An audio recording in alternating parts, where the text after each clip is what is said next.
কলা ও মধুর নিয়ম বিধি। এই যে কলা ও মধুর যে বিধিটি আপনারা দেখছেন, এটা কিন্তু আদেশ এলে তবেই কিন্তু আপনারা করতে পারবেন, আদেশ ছাড়া কিন্তু করবেন না। এই যে কলা মধুর নিয়ম বিধিটি, কলা ও মধুর নিয়ম বিধি, 9টা কলা 3 দিনে 3x3 করে, অর্থাৎ 3 বার খেতে হবে, ঠিক আছে? 9 দিন ছাড়া ছাড়া কিন্তু খেতে হবে, বুঝতে পারলেন? মানে 9টা কলা 3 দিনে শেষ করতে হবে, এই করে কিন্তু 3 বার পরিয়ে নিয়ে আসতে হবে। এইভাবে কিন্তু 3 বার পরিয়ে নিয়ে আসতে হবে, 9 দিন ছাড়া ছাড়া খেতে হবে।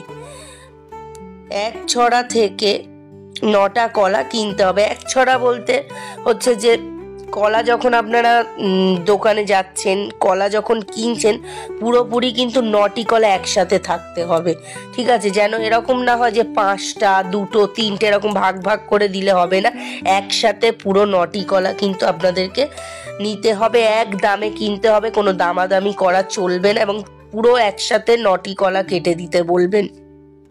9টা কলা ছড়া ও মধু ধামে আনতে হবে একসাথেই কিন্তু। আপনারা যখন প্রথম দিন, ফার্স্ট দিন যেদিন আপনারা কলা পড়াবেন, কলার সঙ্গে কিন্তু মধু একসাথে পড়াতে হবে, নালে কিন্তু কাজ হবে না। যদি শুধু মধু পরিয়ে নিয়ে যান বা পরে শুধু কলা, তাহলে হবে না, দুটোই কিন্তু একসাথে পরিয়ে নিয়ে যেতে হবে। ওই প্রথম দিনই মধুটা কিন্তু পরিয়ে নিয়ে যেতে হবে কলার সাথে। হয়ে গেল একদিন। এবার আপনারা কিভাবে খাবেন? ওই 9টি কলাকে 3 দিনে শেষ করবেন, সেটাও আমি বলে দিচ্ছি আপনাদেরকে। তো এইভাবে আপনারা নিয়ে যাবেন। এই দেখুন, মধু ধামে আনতে হবে এবং গুরুদেব তার মধ্যে শক্তি চালনা করে দেয়।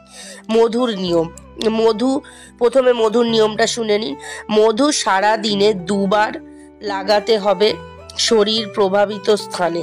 সকালে স্নান করার পর লাগাতে হবে এবং রাতে ঘুমোতে যাবার আগে কিন্তু লাগাতে হবে, বুঝতে পারলেন? সকালে স্নান করার পরে আর রাতে ঘুমোতে যাবার আগে কিন্তু এই মধুটি লাগাতে হবে প্রভাবিত স্থানে, মাটিতে যেন না পড়ে। মধু প্রতিদিন লাগালে ভালো ফল লাভ পাবেন। মশলা জাতীয় খাবার বর্জন করতে হবে। আমিষ থেকে নিরামিষ যদি হতে পারেন তাহলে বেশি ভালো হবে, ঠিক আছে? আমিষ থেকে যদি নিরামিষ হওয়া যায় খুবই ভালো হবে। ওই নিয়মটা যখন আপনারা করছেন, আমিষ থেকে নিরামিষ হয়ে গেলে খুব ভালো হয়। আর হচ্ছে মশলা জাতীয় খাবার, মানে একদম হালকার মধ্যে খেতে হবে, কম মশলা কম ঝাল, হালকার মধ্যে একদম। খুব বেশি রিচ খাবার খাওয়া যাবে না, যেগুলো মানে হেভি ঝাল মশলা, বুঝতেই তো পারছেন, হ্যাঁ, সেরকম খাওয়া যাবে না। এবার হচ্ছে কলার নিয়ম, 3 দিনে 9টা কলা শেষ করতে হবে, ঠিক আছে? 3 দিনে 9টি কলা শেষ করতে হবে। দিনে 3টে করে কলা খেতে হবে, মাঝখানে থেকে ভেঙে গিলে খেতে হবে, চিবিয়ে খেলে হবে না। সকালে খাবার পরে, দুপুরে খাবার পর, রাতে খাবার পরে, সব কিন্তু কলা যখন খাবেন খাবার পরে খেতে হবে, কলাটি খেতে হবে। কলাটি খাবার আগে শিবধাম প্রার্থনা, শিবধাম মহামন্ত্র বলে তারপর খেতে হবে। তাহলে বুঝতে পারলেন কলার বিধিটি। একদিনে 3টি কলা শেষ করবেন 3 বার খেয়ে, এবং মাঝখান থেকে একবারই ভাঙা যাবে, কিন্তু 2-3 বার ভাঙা যাবে না, এবং গিলে খেয়ে নিতে হবে। এবং হচ্ছে কলাটি খাওয়ার পরে কিন্তু খেতে হবে।